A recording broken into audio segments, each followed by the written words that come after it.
Hello, good morning, students. How are you? I hope you will be enjoying your days in reading and learning something. So, today, students, I am going to talk about the third chapter, that is your two stories about flying, chapter number third. And, students, we have discussed about the first flight in which we have seen a seagull taking his first flight successfully.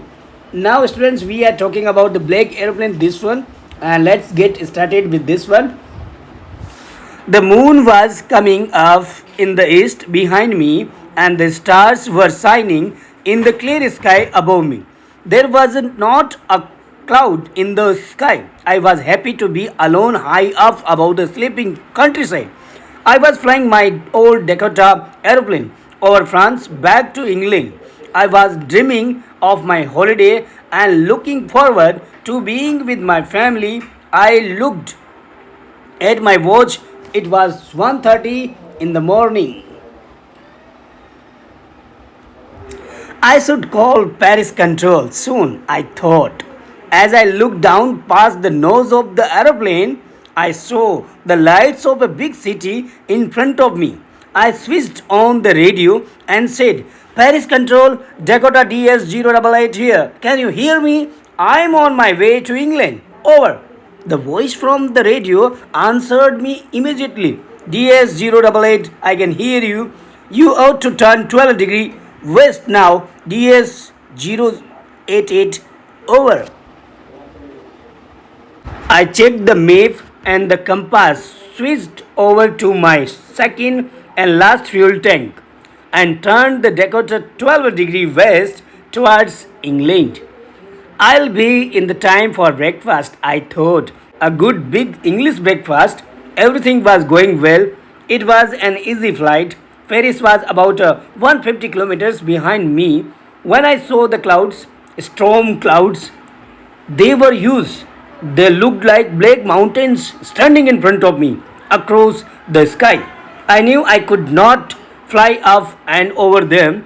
I did not have enough fuel to fly around them to the north or south. I ought to go back to Paris, I thought, but I wanted to get home. I wanted that breakfast. I'll take the risk, I thought, and flew that old Dakota straight into the storm. Inside the clouds, everything was suddenly black. It was impossible to see anything outside the aeroplane. The old aeroplane jumped and twisted in the air. I looked at the compass.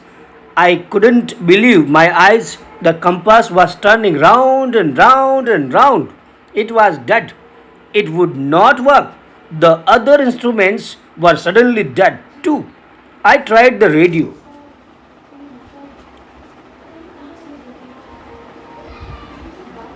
Paris Control, Paris Control, can you hear me? There was no answer. The radio was dead too. I had no radio, no compass, and I could not see where I was. I was lost in the storm.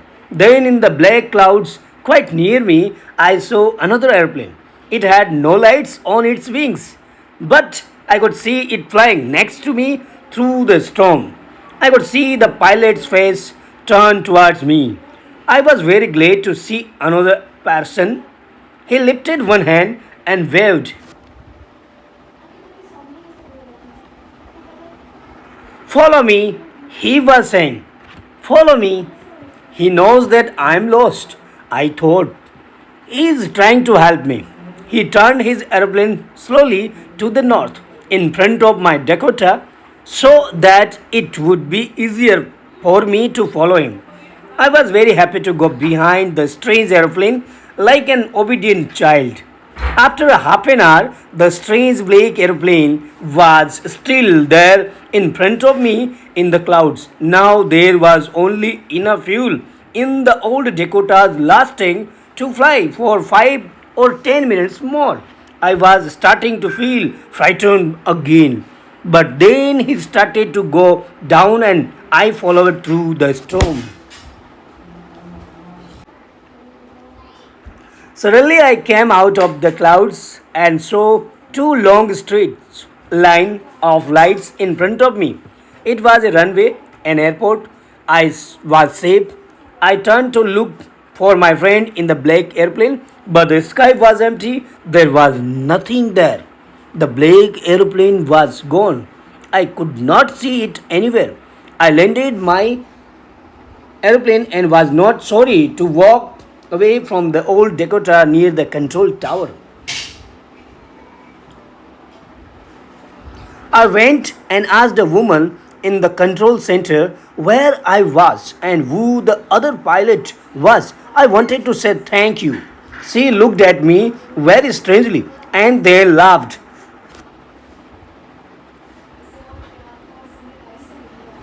Another aeroplane? Up there in this storm. No other airplanes were flying tonight. Yours was the only one I could see on the radar. So, who helped me to arrive there safely without a compass or radio and without any more fuel in my tanks? Who was the pilot on the strange black airplane flying in the storm without lights? I couldn't get the answers of these questions. Even I too couldn't get the answers of these questions. So, students, this was your chapter and we have completed it. So, bye bye, take care, and thanks a lot for watching, students. And please pay attention. We are coming with your next chapter, so stay tuned. Till that, you will have the videos for that chapter. Till that, keep always learning. Bye bye, take care, students.